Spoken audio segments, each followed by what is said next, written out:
Hello YouTube, welcome back to my channel. It's been a long time since I've done a video on Brad's life, and just thought we'd start you off with trains, because that's what me and Emmett have been doing for the last little while together. We've really sort of found fun in these wooden train sets here. There's Emmett. He's much bigger than the last update, over 18 months old, and loves his new train set. I just wanted to give a quick little thing on this. It's an Imaginarium train table that we picked up. I picked it up used. Actually, my wife picked it up used, so it was quite cheap. I think there's several different train sets in one here, and there was no instructions to set it up. So I just kind of looked at the photo on the box, or on the internet. Sorry, didn't even come with the box.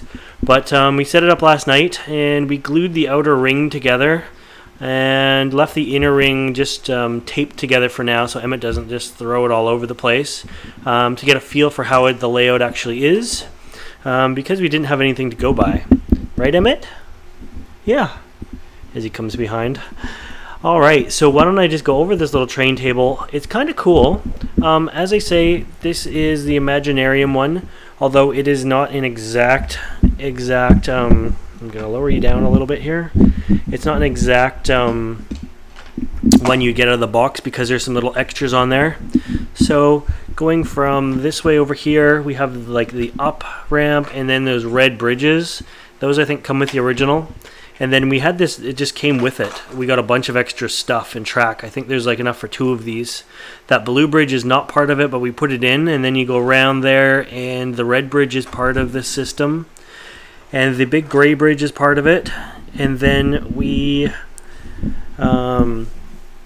took half the mountain off because Emmett was having trouble pushing the toys through it. So let me just show you here. And I actually have already modded the mountain a little bit as well. I'm going to just head over there. Hopefully that will stay put. And so normally this would fit on just like this. It kind of clicks into place, but it was really hard to get the train through there. And Emmett hated it on. So the trains would go around, but they'd always fall off here. So I've already put a clear piece of plastic on, and it seems to be working for keeping the trains on. Anything more than 2 or 3, they would just sort of fall off because the corner was too tight. And then it comes down to this hill. Well, what did you get? Got a flashlight? Yeah, you look over there. Comes down this hill into this airport type thing, and this is where the noise starts. I didn't realize these things actually made noise. So there's a few different noises that it makes. Unfortunately, the door is gone for this, but it makes a helicopter noise there. And then I'm not sure what all comes with it for the noise. There's a noise track under here as well. You can hear it's kind of a bell. So every time they pass over that area there, it is a bell. Why don't you show them the area right here? This little area. And then if we go a little further, right behind where Emmett is, we'll back you out a bit. This area has the same sort of thing. It's like a noisemaker. So it has a train whistle for that spot there. And then the bridge itself makes some noise too. Now all of these so far have taken just little batteries, I believe, like little watch batteries. But why don't you go run a train over the big bridge, Emmett, and show them the noise. Come on, run the train over. Go take Thomas over here. Run him over the bridge. Ready? And so as you can see, that's like a light and sound area over there. And then I'm going to move you in a little bit, give you a bit more of an aerial view. Maybe raise you up a little bit too. That's as high as we're getting today.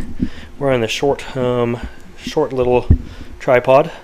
So anyways, the interior track. This thing does do some movement, but it is broken.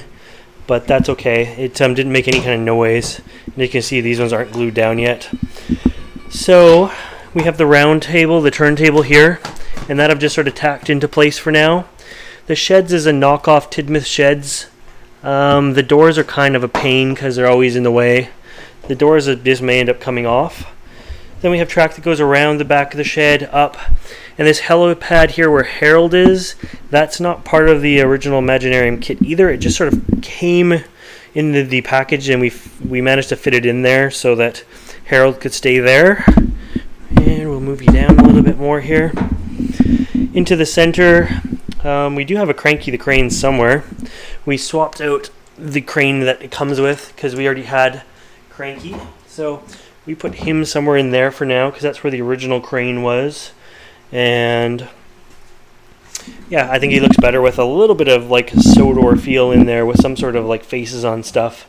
The Imaginarium stuff is good quality for what it is, compared to some of the other stuff that's out there anyways. But the lack of faces and lack of characters is kind of sterile. So we'll put him in there and try to get some other Thomas stuff eventually. What else? So this little center circle, I think, was part of it. This was just like a bumper. I didn't even know they made bumpers so the train can't go off. Stops there. We just sort of put it in there because it was extra. Same with that yellow bridge. I don't think it's part of it. It's just extra. But anyways, that is our first update in a while. Can you say hi, Emmett? Did you find a granola bar? Hi. Can you say bye? Bye. Anyways, we will maybe do some more train videos. Over the last year, we have collected quite an array of Thomas toys. There they are in there. There's probably 250 Thomas toys that Emmett and I have collected over the last year or so for him. One is just never enough. So maybe I'll do some Thomas videos too. If you guys want to see the collection of Thomas toys, let me know in the comments below. Anyways, it was nice to do a video on Brad's life again. I hope this turns out well. I'm not using my regular mic, so I'm hoping it's just not too loud and that sort of thing. But anyways, until next time, bye for now.